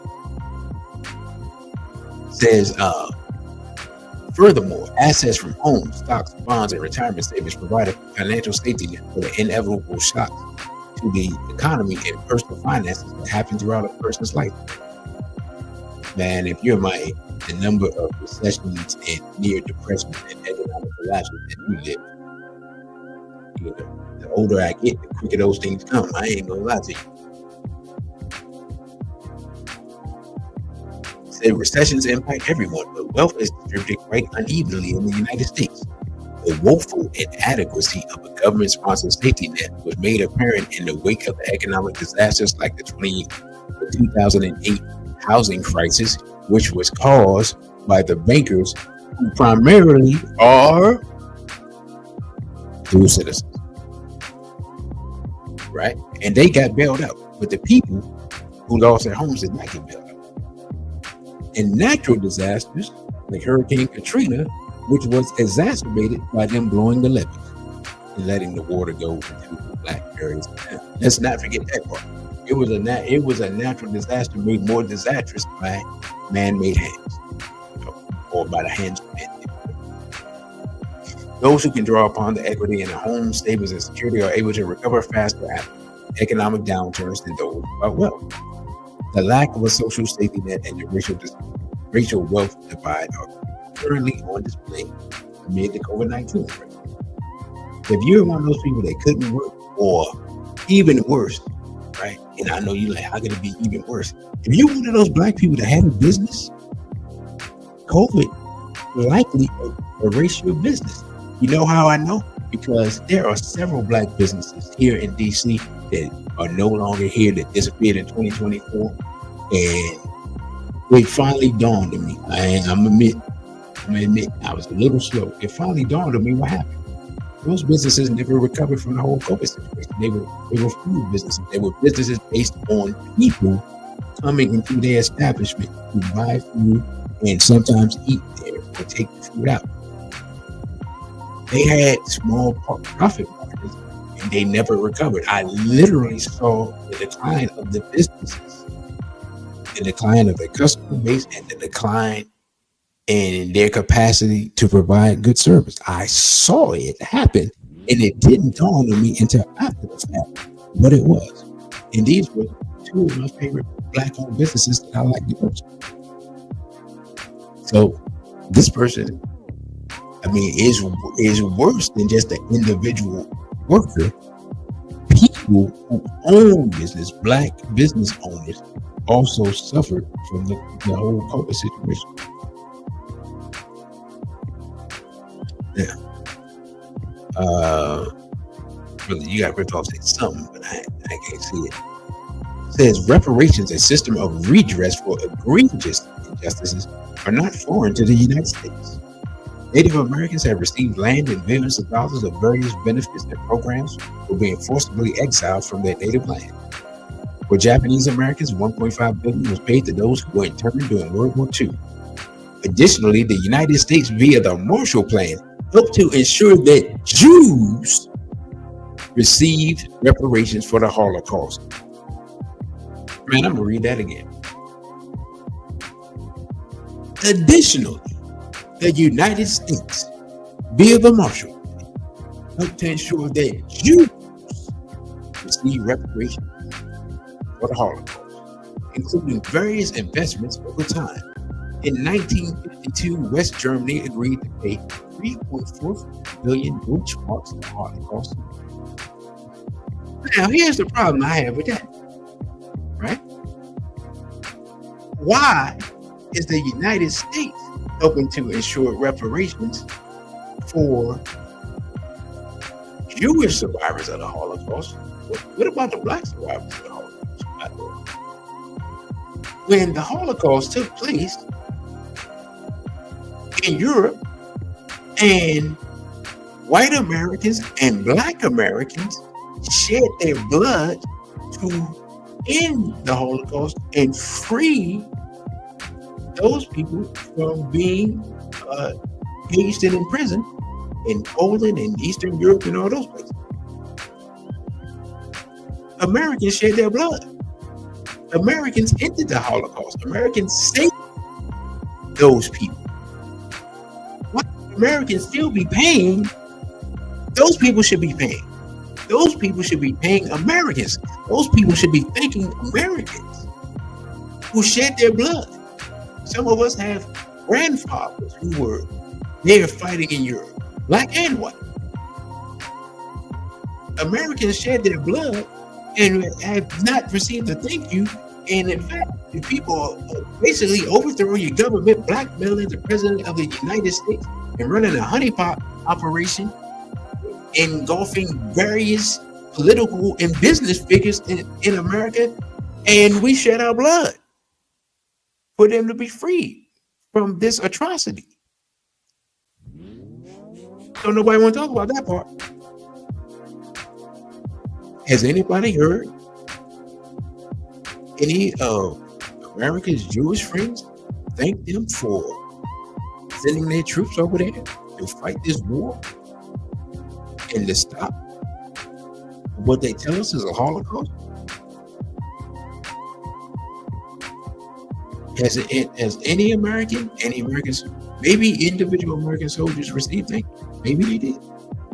But has America as a whole, has the American people, has the Veterans Day just passed, has the veterans of America received a note or a gift or a wreath or anything from the Jewish people thanking them for saving them from the Holocaust?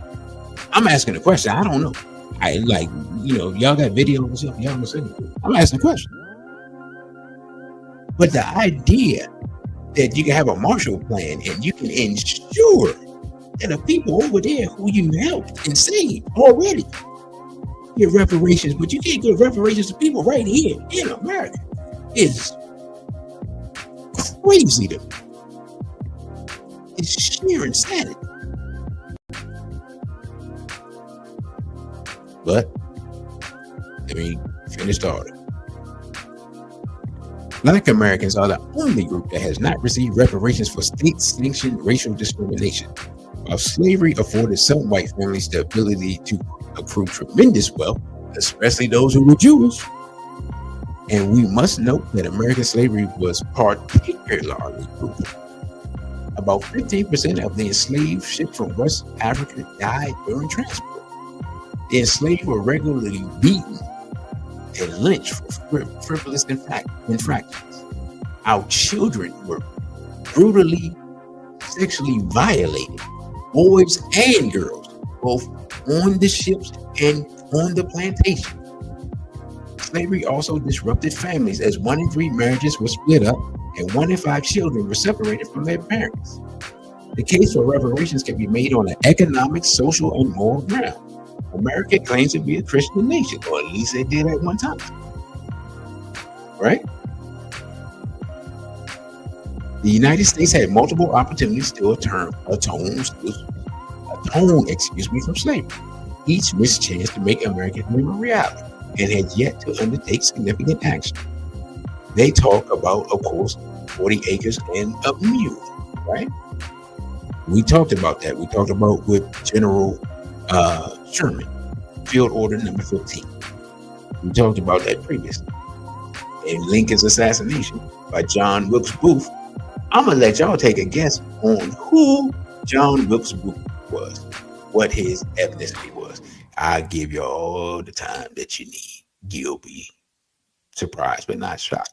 In fact, let's go back to Abraham Lincoln, because Abraham Lincoln, give you 4 days, brother.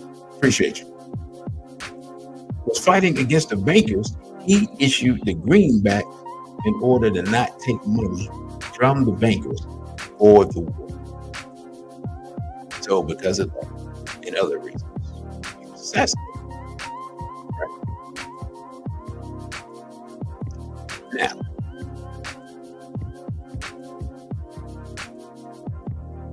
this talks about the New Deal. We did not talk about this. We'll read this. There's never been a bad time to do what's morally right. But the United States had prime opportunities to atone for slavery.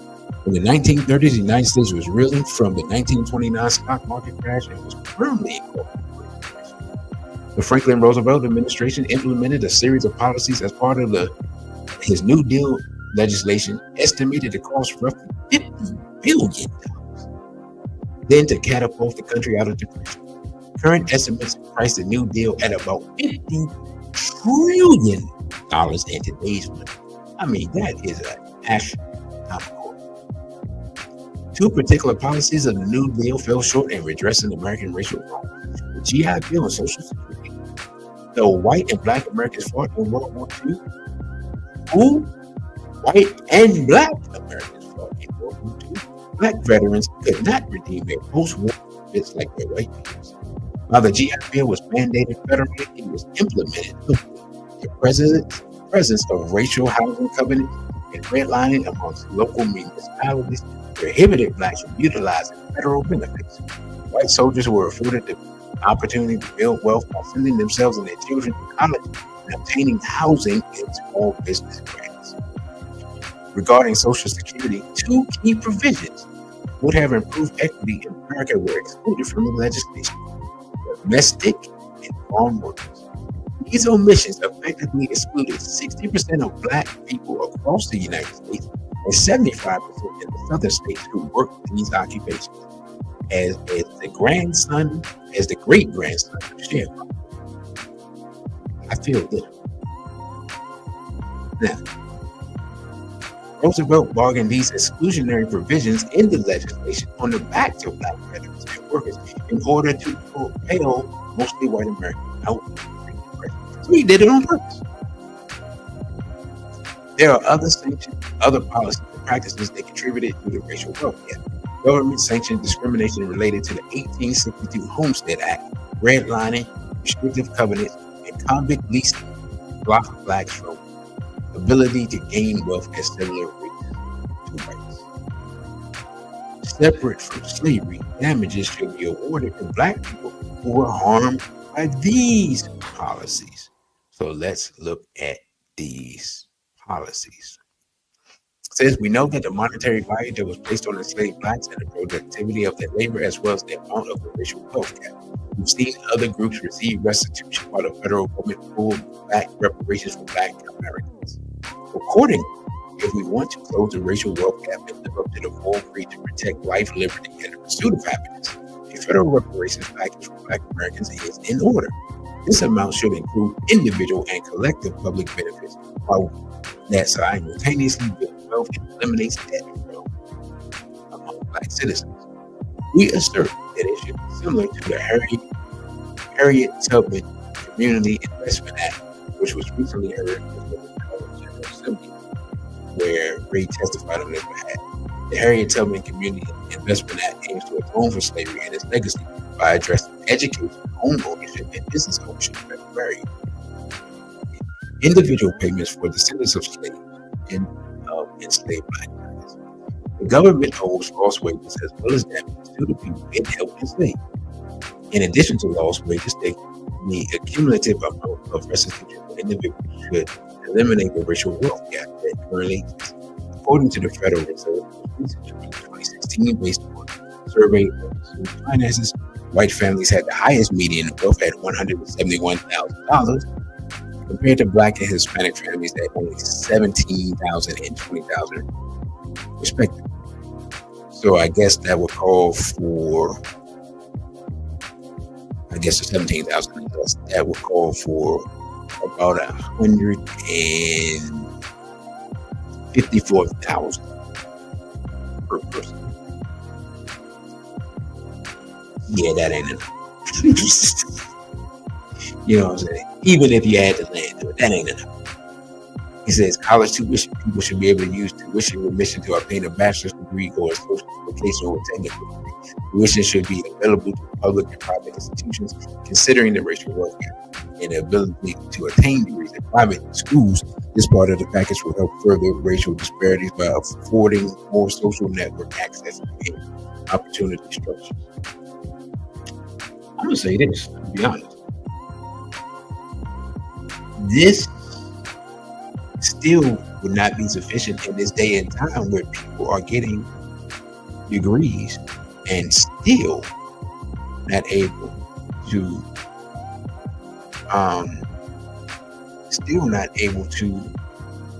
generate wealth based on the degrees they get. But this is a good start. And I'm gonna be honest, I'm gonna stop right here because where are we? It's after 8 o'clock. I said I'm gonna go 2 hours and pulling up on the 2 hour mark. I'm gonna just say this. This is a good outline. This is a good start. You know what? Let me read a little bit of what it says as far as who should receive reparations. It says one key question after deciding what reparation package should include who should qualify. In short, a Black person who can trace their lineage to people enslaved in the United States and territory should be eligible for financial compensation for slavery. Meanwhile, Black people who can show how they were excluded from various policies after emancipation should receive separate damages.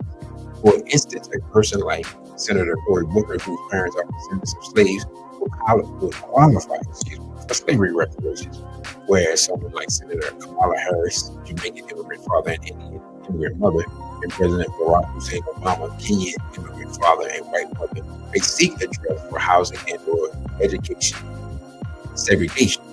Sasha and Malia Obama, mother of Michelle Robinson Obama, a descendant of enslaved Africans who would qualify. To determine the qualification, birth records can initially be used to determine if a person was classified as Black American.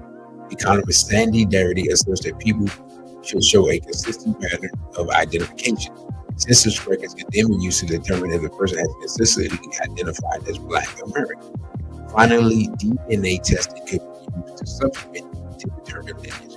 This is how Senator Booker, who first introduced reparations bill in the Senate, learned that his lineage stemmed from Sierra Leone. Conclusion: for the descendants of the 12.5 million Blacks who were shipped and changed from West Africa, actually it's way more than that, but that's another discussion. America has a genetic birth defect when it comes to the question of race, as stated recently by U.S. Representative Hakeem Jeffries. If America is to atone for this defect, reparations for Black Americans is part of the healing and reconciliation process. With April 4th marking the 52nd year since Dr. Martin Luther King was assassinated in Memphis, Tennessee, we think it is appropriate to end with an oft-forgotten quote from Dr. King. I have a great speech, okay? I'm familiar with this, so let's read it. That he gave in 1960. He says, "We have come to our nation's capital to cash a check. When the architects of our republic wrote the magnificent words of the Constitution and Declaration of Independence, they were signing a promissory note to which every American was to fall heir. It is obvious today that America has defaulted on its promissory note insofar as her citizens of color are concerned. Instead of honoring the sacred obligation, America has given the Negro people a bad check, a check that has come back marked insufficient funds. But we refuse to believe that the bank of justice is bankrupt." And you know what, brothers and sisters? I don't even like Martin Luther King, but I like that quote. And I'm going to end this program on that quote. So I thank you all for listening. We'll be back on tomorrow at 6 o'clock, Creator willing, with SBL Talk. Unfortunately, I do not actually know what the subject matter will be, but just stay tuned. I will put it up during, you'll see it during the day, and just come back through at 6 o'clock. Is Sister Najee, are you still here? Will you be joining us for tomorrow's show? Hopefully Sister Najee will be joining us.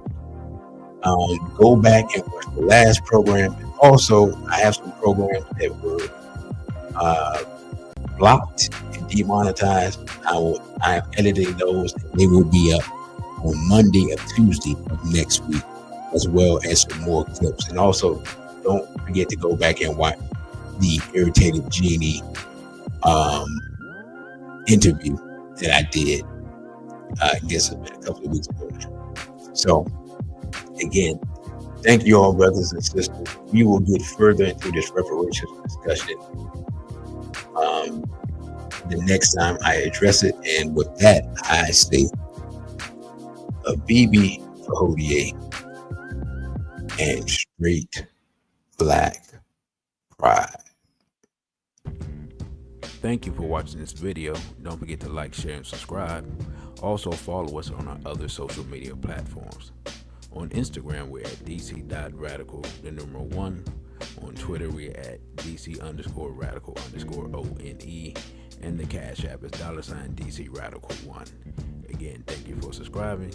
A BB for Hodier and straight Black pride.